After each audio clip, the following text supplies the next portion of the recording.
और जिस रोज मनुष्य अपने अहंकार को छोड़ देता है उस रोज उसे अपमान की भी चोट नहीं लगती है। उसका तुम अपमान करोगे वो दुखी नहीं होगा। मानापमानयो तुल्य तुल्य मित्रारिपक्षयो सर्वारंभ परित्यागी गुणातीता सा उच्चते। जो मान पा करके फूलता नहीं, अपमान पा करके जो पचकता नहीं, निंदा सुन करके जिसको कोई चिंता होती नहीं, और प्रशंसा सुन करके जो आदमी उछलता नहीं, उसको गुणातीत पुरुष कहा जाता है। कृष्ण कहते अर्जुन ये गुणातीत पुरुष है। जब तुमको निंदा भी घायल न कर सके और प्रशंसा भी आपको आपके लक्ष्य से भटका न सके, अपनी प्रशंसा सुनने की मन में ख्वाहिश न रह जाए, सम्मान पाने की इच्छा खत्म हो जाए और अभिमान का कोई स्थान न बचे और कोई अपमान करे तो चोट न लगे, तो समझ लेना तुम हनुमान के भक्त हो गए हो। ये हनुमान का लक्षण है। जो मान सम्मान अपमान अभिमान का हनन कर देता है वही हनुमान होता है। हनुमान जी मान सम्मान कभी नहीं चाहते थे। हनुमान जी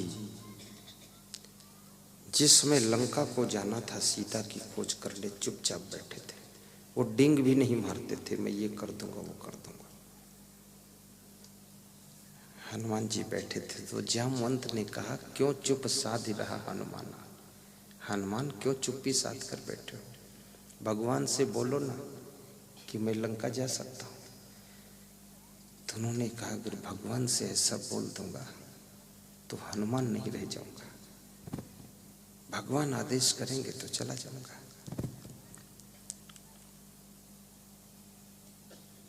हनुमान जी के लिए जब आदेश हुआ तो हनुमान जी ने कहा कि मैं जाऊंगा लेकिन अकेले नहीं जाऊंगा।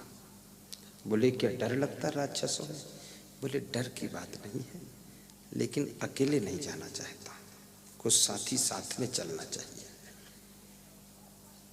तो कुछ रीछ भालू बानर साथ में गए समुद्र तट पर।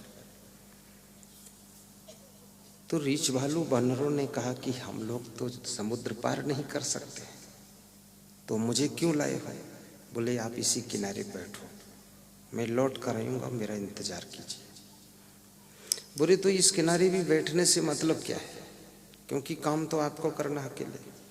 समुद्र का पानी खारी है, पानी भी पी नहीं सकते, खाने का कोई प्रबंध नहीं है, यहाँ क्यों बिठा रहे हैं?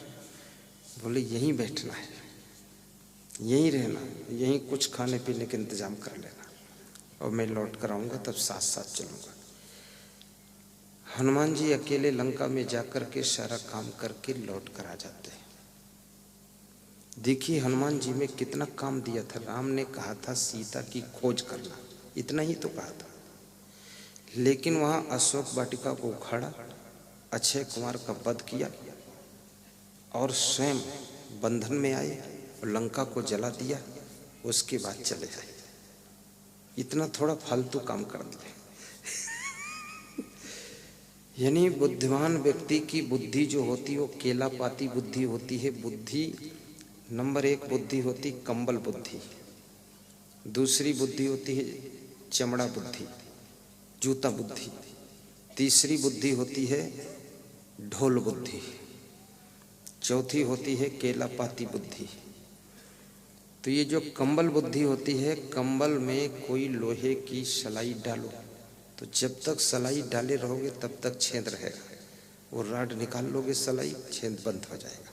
तो कंबल बुद्धि का मतलब जब तक उसे समझाओ तब तक ही समझदारी है, समझा कर हटे फिर वही हाल उनका। ये कंबल बुद्धि। और फिर दूसरी बुद्धि चमड़ा बुद्धि, यानी चमड़े में जितना छेद कर दो उतने छेद रहेगा, वो न घटेगा न बढ़ेगा। यानी जिनकी ऐसी बुद्धि है जितना समझा दो उतने ही समझ पाएंगे, उसके आगे विकास करने वाले नहीं कुछ। तीसरी बुद्धि ढोल बुद्धि। ढोल बुद्धि मतलब ढोल में जितने थपाक मारो उतने बार आवाज करेगी, थपाक नहीं लगाओगे ढोल बैठी चुपचाप। ऐसे ढोल बुद्धि है, मतलब जितना इनको बोलते जाओगे काम करते जाएंगे, बोलना बंद, ढोल बैठी। तो ऐसे कुछ लोग ढोल बुद्धि के होते हैं। चौथा होता केला पाती बुद्धि। केला पाती बुद्धि का मतलब है केला की पत्ती जैसे तुम थोड़ी फाड़ो, 1 अंगुल, आप मन में संकल्प लो 1 अंगुल फाड़ना है, उस पर कोई डंडी मार दो या कोई चोट कर दो तो 4 अंगुल फट जाएगी। तो जिनकी केला पाती बुद्धि होती है उनको थोड़ा समझाओ ज़्यादा समझ जाते हैं, थोड़ा कार्य दो पूरा करके आ जाते हैं, ऐसी उनकी केला पाती बुद्धि होती है। अकबर ने कहा कि बीरबल को मुख्यमंत्री बनाऊंगा। तो अकबर की छोटी रानी थी, उसका नाम था जोधाबाई। उसने कहा मेरा भाई मान सिंह है, उसको मुख्यमंत्री बनाओ। बोले वो मान सिंह तेरा भाई जो है वो बुद्धिमान नहीं है, मुख्यमंत्री बनने योग्य नहीं है। बोले क्यों नहीं है, तो बहुत बुद्धिमान है। बोले अभी परीक्षा कर देता हूँ, देख लेना। बुलाया, कहा कि देखो ये जो राजमहल में एक कुतिया रहती है वो कितने बच्चे दिया है। तो गया मान सिंह देखने, देखा जाकर के तो 2 बच्चे दिया था। तो आकर बताए 2 बच्चे। तो फिर पूछा वो 2 बच्चों में दोनों बच्चे हैं कि बच्ची भी है। बोले अभी दोबारा देख कर बताता हूँ। फिर देखने गया तब बताया अगर एक बच्चा है एक बच्ची है। फिर बोले बच्चा किस कलर का है, बच्ची किस कलर की। बोले तीसरी बार जाता हूँ। तीसरी बार देख कर आया कि जो बच्चा है वो सफ़ेद है, बच्ची जो है काली है। बोले ठीक है। बीरबल को बुलाया, कहा कि कुतिया ब्याई है, देख कर आओ कितने बच्चे। बीरबल गया, आया, बादशाह ने पूछा कितने बच्चे। बोले एक बच्ची है एक बच्चा है, बच्ची काली है, बच्चा सफ़ेद कलर का है। प्रश्न एक ही था, एक व्यक्ति ने 3 बार हल किया और बीरबल ने उसको एक ही बार में हल करके एक ही बार उत्तर बता दिया। ऐसा मामला है। तो ये बुद्धिमान व्यक्ति जो है वो पूरा फाइनल करता है। ऐसे तुम भी बुद्धिमान बनो, बीरबल जैसे बुद्धिमान होना चाहिए। बीरबल और अकबर दोनों आम के फल खा रहे थे। तो बीरबल थोड़ा बुद्धिमान व्यक्ति थोड़ा स्पीड रखता है, जल्दी जल्दी आम चूस लिया और गुठली और छिलके इकट्ठे हो गए। और राजा था बादशाह अकबर, वो आराम से चूस रहा था। तो एक भी फल चूस नहीं पाया, 10 मिनट में आराम से चूसा। तो बीरबल से कहा बीरबल तुम तो इतना 1 किलो आम चूस गए और सब इतना ढेर लगा दिया गुठली छिलके का। बोले बादशाह सवाल ये खड़ा होता है, मैं 1 किलो आम चूस करके गुठली और छिलके का ढेर लगा दिया और आपने तो इतनी कृपा की गुठली छिलका भी खा गए, कोई निकला ही ढेर नहीं कचड़े का। तो बीरबल ऐसे जवाब देता रहता था, बहुत मजेदार आदमी था। हमारी संत मंडली में भी 1-2 बीरबल है, बुद्धिमान है। एक छोटा संत है हमारे यहाँ प्रवीण दास, 3 फुट लंबा है, बहुत ब्रिलियंट है। उसको जब मैं कभी फोन लगाता हूँ तो मेरे को बोलने ही नहीं देता है, पूरा सिस्टम एक बार में सब हमको समझा देता 10 मिनट में। तो पूछने को कुछ बचता ही नहीं, फिर कहता गुरुदेव कोई और आ गया। हमने कहा ठीक है धन्यवाद। बहुत खिलाड़ी है, शुरू से ही है। अभी प्रयागराज कुंभ मेले का मैनेजमेंट वही कर रहा है और लंबाई भी उसकी 3 फीट है, ज्यादा नहीं, 3 फीट ऊंचा है। और बुद्धिमान इतना है कि दौड़ता है, सारी फिक्र रखता है पूरा। और बुद्धिमान का लक्षण यही होता है कि जिस कार्य को दोगे उसको पूर्ण रूप से सफल करेगा। बुद्धिमान भी बनो और साथ साथ में अभिमान ना रखो। ये बुद्धि का अभिमान मनुष्य को नीचे गिराता है।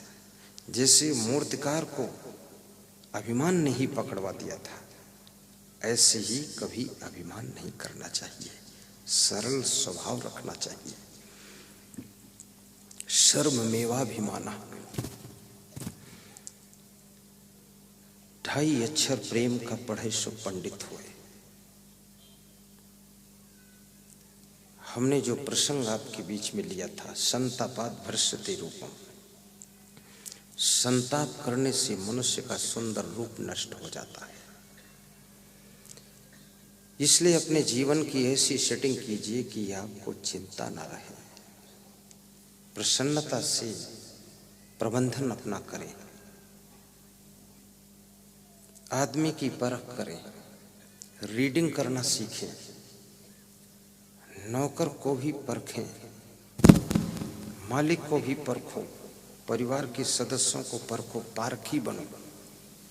अगर परख नहीं पाओगे तो बहुत धोखा खाओगे, फिर चिंता में पड़ोगे।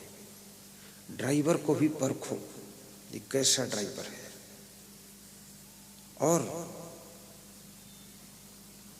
विदुर जी कहते हैं कि लोगों के साथ में छल कपट का व्यवहार भी मत करो, ईमानदारी भी रखो। धृतराष्ट्र को चिंता क्यों है? क्योंकि उनके मन में पक्षपात है। कौरवों के लिए सब कुछ लेना चाहते हैं, पांडवों को कुछ देना नहीं चाहते हैं। अन्याय करने वाले लोग कभी निश्चिंत नहीं हो सकते। दूसरों के साथ कपट करने वाले लोग टेंशन मुक्त नहीं हो सकते। ईमानदारी से जीने वाले लोग कभी चिंता में नहीं पड़ते। और अपने कर्तव्य का पालन करने वाले लोग कभी असफल नहीं हुआ करते। कर्तव्यनिष्ठ बनिए, असफलता कभी नहीं मिलेगी। एक गरीब आदमी ठेले पर फलों की दुकान लगाता था और दुकान लगा करके वहां पर एक छोटा सा बोर्ड लिख करके दुकान के साइड में बांध देता था। तो एक ग्राहक आया, उसने देखा दुकानदार नहीं है, दुकान है। 5 मिनट इंतजार किया, कोई दुकानदार आया नहीं। तो उसकी नजर उस बोर्ड पर गई, तो उसमें लिखा था, मेरी माँ बहुत बीमार है, उठ नहीं पाती है, बार बार उसको टॉयलेट बाथरूम ले जाना पड़ता है, इसलिए मैं अपने घर गया हूँ माँ की सेवा में, थोड़ी देर के बाद आऊँगा। यदि आपको फल की जरूरत ज़्यादा है तो अपने हाथ से फल तौल लीजिए, रेट की लिस्ट रखी है, उतने पैसे थैली में रख दीजिए और फल लेकर के चले जाइए। मैं माँ की सेवा छोड़ नहीं सकता हूँ, क्योंकि मेरी माँ अंधी भी है, पिताजी है नहीं, मेरी पत्नी पहले ही परलोक जा चुकी है। ये बोर्ड में लिखा था। तो उस ग्राहक ने देखा तो उसके मन में हुआ कि अजीब आदमी है। बोला कि ये तो विचित्र आदमी लग रहा है। दुकान को खाली छोड़कर चला गया और पैसे की थैली भी रख गया है, रेट की लिस्ट है और बोर्ड लगा है, माँ बीमार है। तो उस ग्राहक को जल्दी थी, उसने अपने हाथ से 1 किलो फल तराजू पे तौल लिया, पैसे थैली में रख दिया और चला गया। तो दुकानदार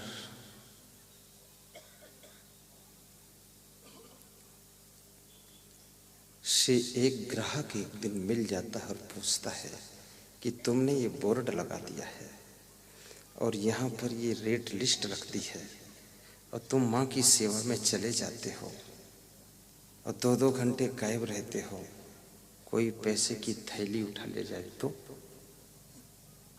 कोई फल फ्री में उठा ले जाए तो उसने कहा कि तुमको पता नहीं है, इस बोर्ड में जो लिखा है कि मेरी माँ बहुत बीमार है, पत्नी परलोक जा चुकी है, भाई दूसरा नहीं है, पिता मर चुके हैं, माँ अंधी है, बार बार उनको हमें बाथरूम टॉयलेट ले जाना पड़ता है।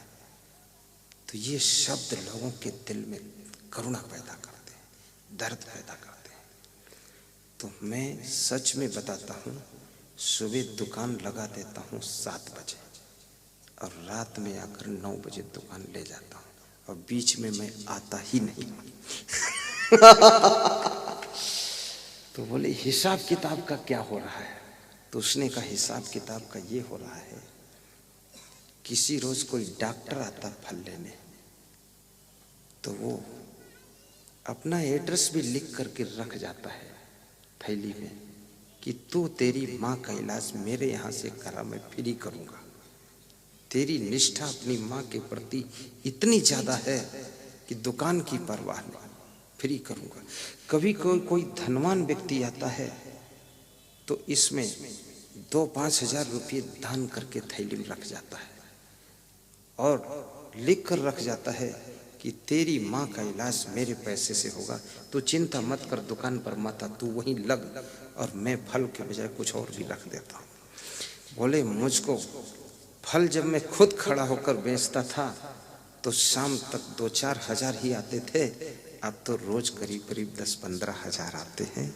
माँ की इलाज भी हो रही है। मेरी निष्ठा है माँ में, और मेरे माँ को कैंसर है, पैसा बहुत लग रहा है, सब पैसा यहाँ से पूरा हो रहा है। मैं निष्ठा और श्रद्धा के साथ माँ की सेवा कर रहा हूँ। यथा यथा पुरुषा ही कुरुते मनः कल्याणे तथा तथा से सर्वार्था सिद्धन्ते नात्र संशय। नीति शास्त्र में लिखा है कि जैसे जैसे मनुष्य अपना मन सेवा परोपकार निष्ठा के कार्यों में लगाता है, वैसे वैसे उसके समस्त कार्य सिद्ध होते चले जाते हैं, इसमें कोई संदेह नहीं रहता है। इसलिए माँ की सेवा भी निष्ठा से कीजिए, आपके साथ में सहयोग करने वाले बहुत मिल जाएंगे। और सिंह बन करके जियो। सिंह जिस पत्थर की चट्टान पर बैठ जाता है, उस पत्थर की चट्टान को भी सिंहासन कहा जाता है, समझना। लेकिन उसी पत्थर की चट्टान पर सियार बैठ जाए तो उसे सिंहासन नहीं कहा जाता है। सियार बनकर मत बैठो, जहां बैठो तो सिंह बनकर बैठो, अपना सिंहासन पैदा कर दो, ऐसा तुम्हारे अंदर वीरता होनी चाहिए।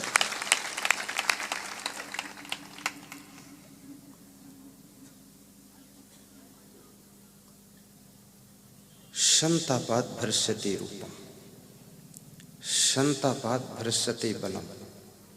और संताप करने से मनुष्य का शरीर बलहीन हो जाता है, कमजोर हो जाता है। इसलिए कृपया चिंता मत किया करो।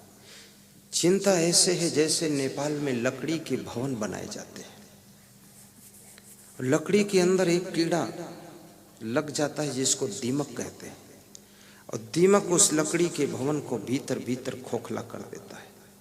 वो लकड़ी का महल ढह जाने की संभावना, गिर जाने की संभावना। ऐसे तुम्हारे शरीर रूपी महल के अंदर जब चिंता रूपी दीमक लग जाती है तो ये शरीर का भवन अब ढह जाने की संभावना है, ये ज्यादा दिन अब नहीं चलेगा। इसलिए चिंता की दीमक इसमें लगने मत दो। संतोष भी मन में रखा करो। यद्रच्छा लाभ संतुष्टो द्वंद्वाती तो विमत्सरा समा सिद्धाव सिद्धो पिचक्रतापि न निबद्धते। थोड़ा अपनी मृत्यु को भी याद कर लिया करो कि संसार में कोई परमानेंट तो रहना नहीं। 10-50 साल की जिंदगी है, फिर इतनी उलझन क्यों मचाना है। थोड़ी जिंदगानी तुम भूल न जाना, ये तन धन का कौन ठिकाना।